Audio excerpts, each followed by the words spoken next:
Hello friends, welcome back to my channel Gyan Sankalp. तो friends, आज मैं आपको एमसीक्यू कराने वाली हूँ। इससे पहले मैंने अपने 3 वीडियोस की डाल चुकी हूँ। सो अगर आपको मेरा चैनल अच्छा लगता है तो प्लीज़ मेरे चैनल को सब्सक्राइब करें, मेरी वीडियो को लाइक करें और ज़्यादा से ज़्यादा अपने फ्रेंड में शेयर करें। ये अभी दिसंबर 2023 में जो आया हुआ क्वेश्चन है उसी को मैं सॉल्व करा रही हूँ। तो मैं 90 क्वेश्चन तक अपनी पिछली वीडियो में करा चुकी हूँ। उससे आगे के भी क्वेश्चन अभी मैं कराने वाली हूँ।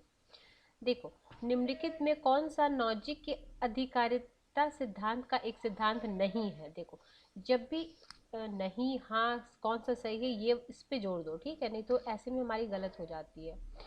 तो हस्तांतरण का सिद्धांत, जो भी न्यायसंगत ढंग से प्राप्त किया गया है मुक्त रूप से हस्तांतरित किया जा सकता है।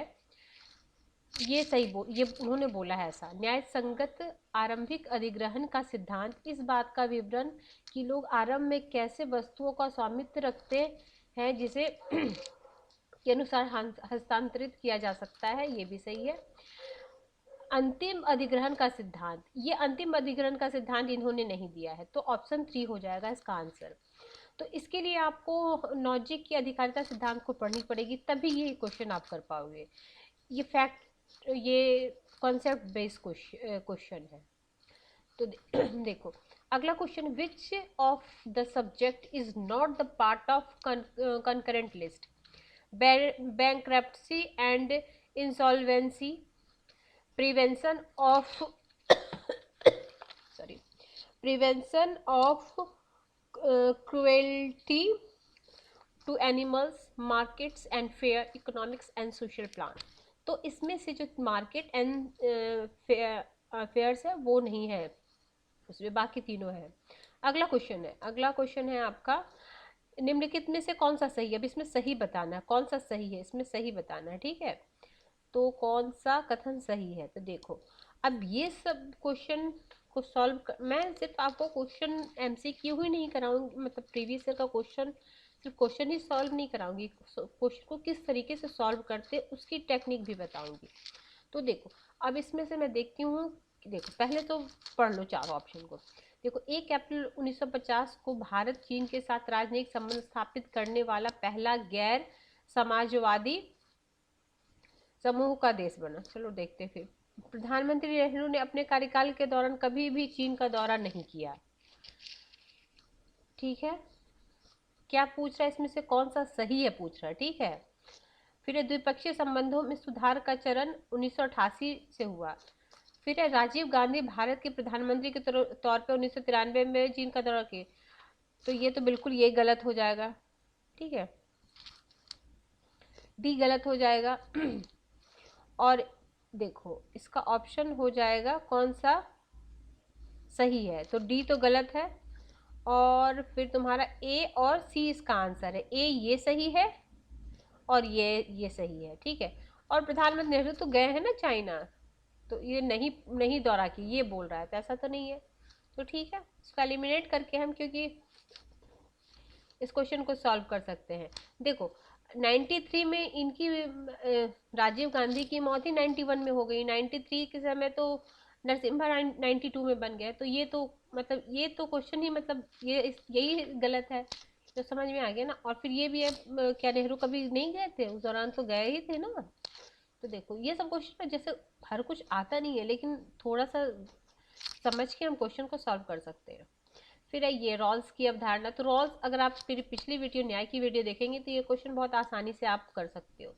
तो रॉल्स ने जस्टिस एज फेयरनेस दिया, डिस्ट्रीब्यूटिव जस्टिस भी दिया है, वेल ऑफ इग्नोरेंस भी दिया है, ये नहीं दिया है। तो पूछ रहा कौन सा संबंधित है, तो ये नहीं संबंधित है, बाकी तीनों संबंधित है।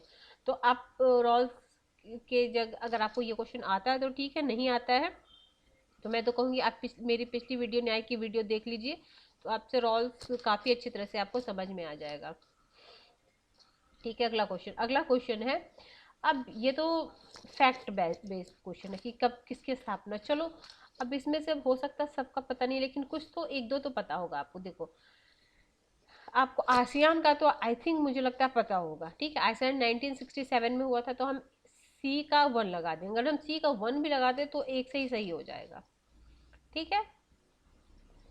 और ब्रिक्स, चलो तो हम मिलाते हैं, क्या है, ए एसीओ कब हुआ है, 2001। ब्रिक्स कब हुआ है, 2006। आसियान कब हुआ है, 1967। ईईसी, ठीक है। अगला क्वेश्चन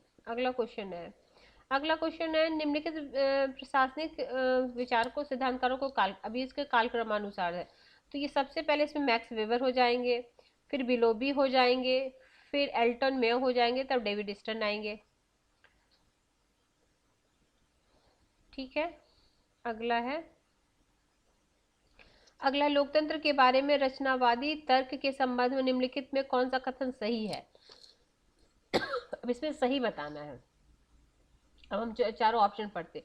रचनावादी रचनावादी तर्क संस्कृति को ऐसी चीज मानते हैं जो उद्देश्य मूलक और वंशानुगत होती है, ठीक है। रचनावादी तर्क के अनुसार संस्कृति राजनीतिक अंतःक्रिया से पहले विद्यमान होती है और उससे अप्रभावित रहती है। रचनावादी तर्क संस्कृति को ऐसी चीज मानता है जो वंशानुगत नहीं होता बल्कि उनका निर्माण और आविष्कार किया जाता है। रचनावादी तर्क यह दावा करता है कि सांस्कृतिक का कार्य कारण प्रभावी होता है, तो इसका ऑप्शन हो जाएगा ए और सी सही है, ठीक है। ए और डी सही है। रचनावादी तर्क संस्कृति को ऐसी चीज मानते हैं जो वंशानुगत नहीं होती बल्कि उनका निर्माण और आविष्कार किया जाता है। रचनावादी तर्क का दावा करता है कि सांस्कृतिक का कार्य कारण प्रभाव होता है। अगला क्वेश्चन है निम्नलिखित में कौन सा विचारक समन्वयवाद से संबंधित है, तो समन्वयवाद से संबंधित आपका कबीर हो जाएंगे। अगला क्वेश्चन है जवाबदेही की अवधारणा की निम्नलिखित विशेषता। अब जवाबदेही की अवधारणा की विशेषता क्या है, देखो जवाबदेही एक संबंध में मौजूद होती है जब किसी व्यक्ति या निकाय के कार्यों का निष्पादन किसी अन्य की निगरानी, निर्देशों या अनुरोधों के अधीन होता है जिसे उस व्यक्ति या निकाय को अपने कार्यों के लिए औचित्य बताना चाहिए, ठीक है। विभिन्न प्रकार की जवाबदेही जैसे विधिक जवाबदेही, सामाजिक जवाबदेही और राजनीतिक जवाबदेही आदि। जवाबदेही केवल विकसित देशों की संस्थाओं और प्रक्रियाओं में पाई जा सकती है। सरकार अधिकारियों की प्रभाविता का मूल्यांकन जवाबदेही की प्रक्रिया के माध्यम से नहीं किया जा सकता। अब इसमें ए और बी तो सही है, बाकी सी और डी नहीं है। ये देखो, ये सब टाइप के क्वेश्चन बड़ा रहता है लेकिन आप पढ़ के आप इसको समझ सकते हो। देखो मैं बताती हूँ, देखो क्या बोलते हैं, जवाबदेही एक संबंध में मौजूद होती है जब किसी व्यक्ति या निकाय के कार्यों का निष्पादन किसी अन्य निगरानी, निर्देश के अनुरोध के अधीन होता है, ठीक, जिसे उस व्यक्ति या निकाय को अपने कार्यों के लिए औचित्य बताया जाता है, उसको जवाबदेही, ठीक है। विभिन्न प्रकार की जवाबदेही जैसे विधिक जवाबदेही, सामाजिक जवाबदेही और राजनीतिक जवाबदेही आदि। चलो ठीक है, अब देखो ये दोनों तो है, अब नहीं है जवाबदेही केवल विकसित, ये होगा सी तो नहीं होगा ना, तो सी तो पहले काट दो, जवाबदेही क्यों, तो विकसित देशों में होगा, ऐसा तो नहीं होगा। तो देखो सी किस में है, एक में, दो में, तीन में, तो ये तीनों तो ऐसे कट जाएगा, तो ए भी हो जाएगा आंसर। तो ये जो बड़े क्वेश्चन होते हैं ना वो देखने में डरावने होते बट होते बहुत ईजी है। उसको आप बस देखो, एग्जामिनर ना पेशेंस देखना चाहता है कि बच्चे कितने पेशेंस होके पढ़ते हैं, एग्जामिनर ये देखना चाहता है, इसलिए ऐसे बड़े क्वेश्चन आसान होते हैं। इसलिए कभी बड़े क्वेश्चन देकर डरो मत, उसको आराम से थोड़ी स्लोली लेके टाइम लेके पढ़ो तो वो सॉल्व हो जाएगा। देखो 1980 के दशक में भारत में बाजार अनुकूल एवं व्यवसाय अनुकूल राज्य हस्तक्षेप में मध्य अतुल कोहली के द्वारा, अब देखो अब ये क्वेश्चन तो है कि अतुल कोहली के बारे में अगर आप जानोगे तभी ये कर पाओगे कि अतुल कोहली का क्या विचार है, क्या सोचते हैं। तो इसका आंसर तो ए और डी हो जाएगा। तो क्या है, व्यवसाय अनुकूल कार्य नीति मुख्यतः स्थापित उत्पादकों को सहायता देती है, और डी है बाजार अनुकूल नीति नए प्रवेश प्रतियोगी ग्राहकों को पहुंचाती है, सहायता पहुंचाती है, ठीक है।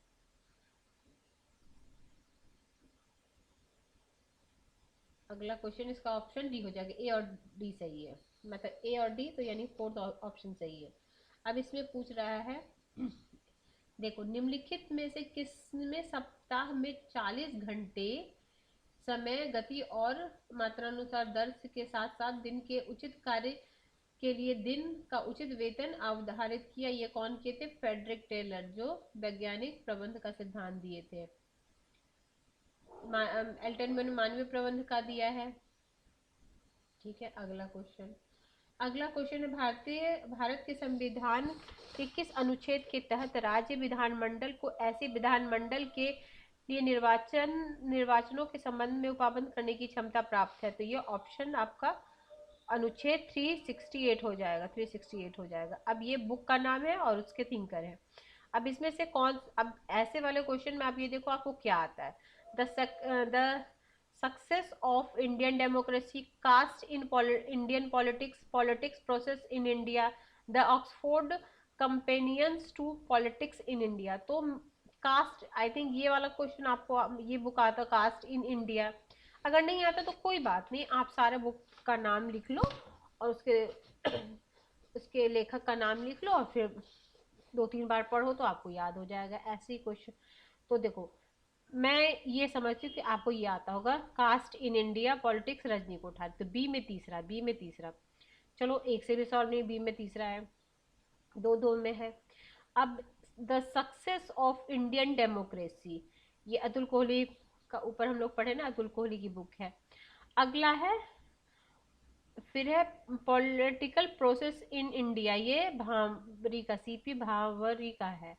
फिर द ऑक्सफोर्ड कंपेनियन टू, ये नीरजा जयाल एवं प्रताप बी मेहता का है। ठीक है, ऑप्शन 3 सही हो जाएगा। ये बुक के नाम आप लिख ले, इसमें से कोई भी बुक पूछ सकता है, इसलिए ये सब बुक और थिंकर का नाम तो बहुत इंपॉर्टेंट होता है। अब देखो, इसमें से अब ये वाले भी क्वेश्चन आप छाट के, आपको जो पता है, मान लिया आपको पता नहीं गांधी की बुक, लेकिन आई थिंक ये पता होगा, ये तो हिंद स्वराज तो उनकी बुक है, ये आपको पता होगा, हिंद स्वराज ये तो उनकी काफी फेमस बुक है। तो हम ऐसे ई किस में है? बी और ई। बी ये हो सकता है आपको बुक ना कंस्ट्रक्टिव प्रोग्राम ना पता हो महात्मा गांधी का, लेकिन ये तो पता होगा, तो देख के ही। वाइस सोशलिज्म तो इनकी नहीं है, इंडस्ट्रियल इनकी नहीं है, ये तो सुभाष चंद्र बोस की है, ये जयप्रकाश नारायण की है शायद। फिर देखो, अब ये एलिमेंट करके ही आपका आंसर आ गया। अगला देखो, लोक लेखा समिति की संरचना निम्नलिखित में कौन सा सही विशेषता? देखो, लोक लेखा समिति केवल लोकसभा के सदस्य, गलत। इसमें लोकसभा राज्यसभा के दोनों सदस्य होते हैं। इसमें टोटल 22 सदस्य होते हैं। लोक लेखा समिति में 22 सदस्य होते हैं, उसमें से 15 होते हैं लोकसभा से और 7 होते हैं तुम्हारे राज्यसभा से। ठीक है, लोक लेखा समिति में। प्राक्कलन समिति में 30 सदस्य लोकसभा से होते हैं। तो सभी सदस्य, तो ये तो गलत हो गया, सही पूछ रहा है इसमें। ठीक है, लोक लेखा समिति में 30 सदस्य नहीं, 30 सदस्य किसमें होते? प्राक्कलन समिति में, ये भी गलत हो गया। लोक लेखा समिति के लिए किसी सदस्य का पुनः निर्वाचन नहीं किया जा सकती, नहीं होता, हर साल हो सकता है, ये भी गलत हो गया। तो इसका सही कौन होगा? ये बी। देखो, ये भी एलिमिनेट करके आसानी से सॉल्व हो जाने वाला क्वेश्चन था। ठीक है, अगला क्वेश्चन है, किस संशोधन द्वारा गोलकनाथ के मामले में निर्णय अधिग्रहण किया? तो 24वां संशोधन के द्वारा हुआ था। ठीक है, निम्नलिखित में कौन से उपराष्ट्रपति बाद में देश के राष्ट्रपति बने? तो इसमें सर्वपल्ली राधाकृष्णन, बीबी गिरी, शंकर दयाल शर्मा और आर.के. वेंकटरमन। बी.डी. जत्ती नहीं बने थे, बाकी ये चारों थे। ठीक है, अगला क्वेश्चन है, किस घटना के, ये तो बहुत इजी क्वेश्चन है, किस घटना के बाद जॉर्ज डब्ल्यू बुश ने विदेश नीति के वैश्विक शक्ति के रूप में प्रस्तुत हस्तक्षेप की नीति में बदला? ये 9/11 की जो घटना हुई थी 2001 में। अगला क्वेश्चन, वह प्रक्रिया जिसमें तानाशाही अधिनायक तो शासन करने वाले भी जाति उदारवादी सुधार का आरंभ करता है, जिसमें लोकतांत्रिक बदलाव होता है, उसे कहा जाता है अधोगामी लोकतांत्रिक बदलाव, अधोगामी लोकतांत्रिक बदलाव। अगला क्वेश्चन, दार्शनिक अराजकतावाद का मुख्य तर्क क्या है? तो दार्शनिक अराजकतावादी का मुख्य तर्क है कि किसी राष्ट्र के पास वास्तव में प्राधिकार नहीं हो। ऑप्शन बी इसका सही आंसर हो जाएगा। अगला क्वेश्चन है, कौन सा विचार नारीवादी सिद्धांत से जुड़ा नहीं है? तो ये सुजान सोनटेग नहीं जुड़े हैं, बाकी ये तीनों जुड़े हुए हैं। ठीक है, तो इनका नाम नारीवादी में आप लिख लीजिए, कैरोल पेटमैन, मार्था नुसबॉर्न, जूडिथ बटलर। अगला क्वेश्चन है सत्यशोधक समाज। ये तो आई थिंक आप लोग सबको पता होगा, ज्योतिबा फुले सत्यशोधक समाज किसने कहा? राजमर्य शक्ति के रूप में परिभाषित हित की दृष्टि से चिंतित और कार्यवाही करता है, ये बोले थे आपके मॉर्गेनथाउ। ये शक्ति पे विशेष बोलते हैं ना, ये है। अगला क्वेश्चन है भारत के किस देश के साथ शांति और समृद्धि की रणनीति और सहयोगात्मक भागीदारी विकसित करने के लिए स्थायी शांति और साझा समृद्धि वाले समरसतापूर्ण विश्व निर्माण बढ़ाने के लिए एक घोषणा पत्र पर हस्ताक्षर किया गया है? तो ये हस्ताक्षर किया गया है आपका ऑप्शन ये चाइना।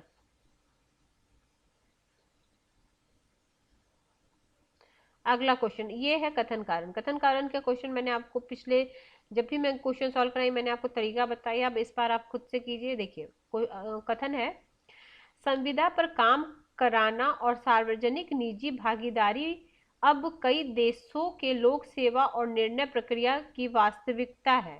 ठीक है, क्योंकि शासन से संबंधित निर्णय प्रक्रिया जटिल वास्तविक सरकार कि उचित ठहराने के लिए उपयोग किए जाने के मानक संहिता। देखो दोनों तो सही है बट दोनों सही व्याख्या नहीं कर रहा, तो इसका ऑप्शन हो जाएगा बी, दोनों सही है बट व्याख्या नहीं कर रहा। अगला क्वेश्चन ये भी इजी क्वेश्चन है। विच of the one following is not the key element of direct democracy? तो डायरेक्ट फिलिबस्टरिंग नहीं है, बाकी रेफरेंडम, रिकॉल, ये सब है, फिलिबस्टरिंग नहीं है। ठीक है, ऑप्शन 3।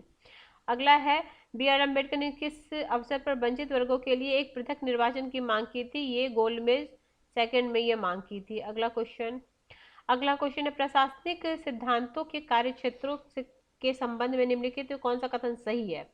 देखो कौन सा कथन सही पूछ रहा है क्या? प्रशासनिक सिद्धांतों, देखो